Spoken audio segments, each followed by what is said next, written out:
Powder. There was a white stone cast out all by itself from her installation.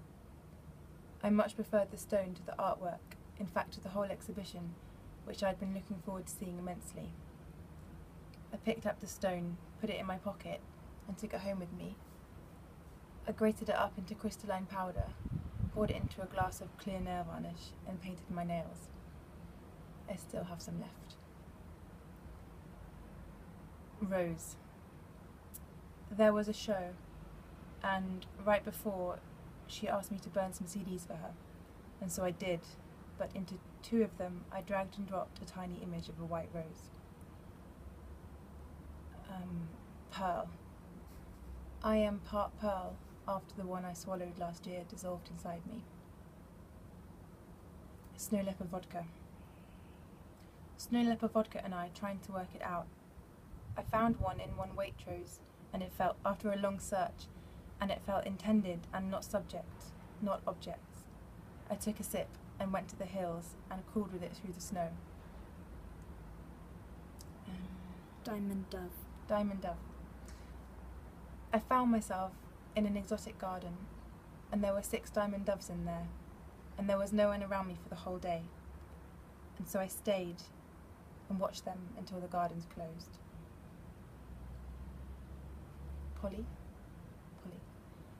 Polly and I regularly talk and just hang out, and I love it, because a little while ago she said she would be the time where I carried an Echo playing on loop in my pocket until its MP3 player ran out of battery. Silverwing. After much fighting on eBay, I won a small bird's wing. I coated it in silver leaf and took it on an aeroplane with me, in the back pocket of my rucksack closest to my back. In the airport lights and in the wind, I made a video of the wing, but it was too seductive, and so I asked my sister to move the video to a new URL, whose name I don't know, where it continues to fly. Is that it? Nope. Bell. The church bell tower had turned into a spa, and so I booked a reflexology appointment under the name Isabel.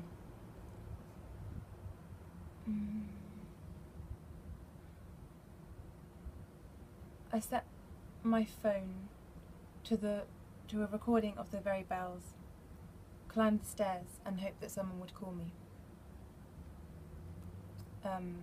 Miracle. This one I don't know so well.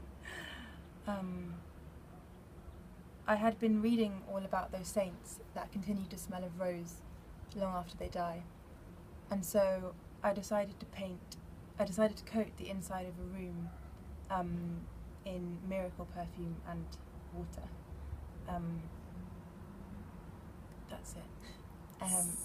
7. I had wanted to be an artist, so I asked my favourite artists what perfume they wore, what fragrance they wore, and I mixed it all up into a bottle and wore it all over myself at the opening of my previous degree show, and I didn't tell anyone, and I smelt like man and woman.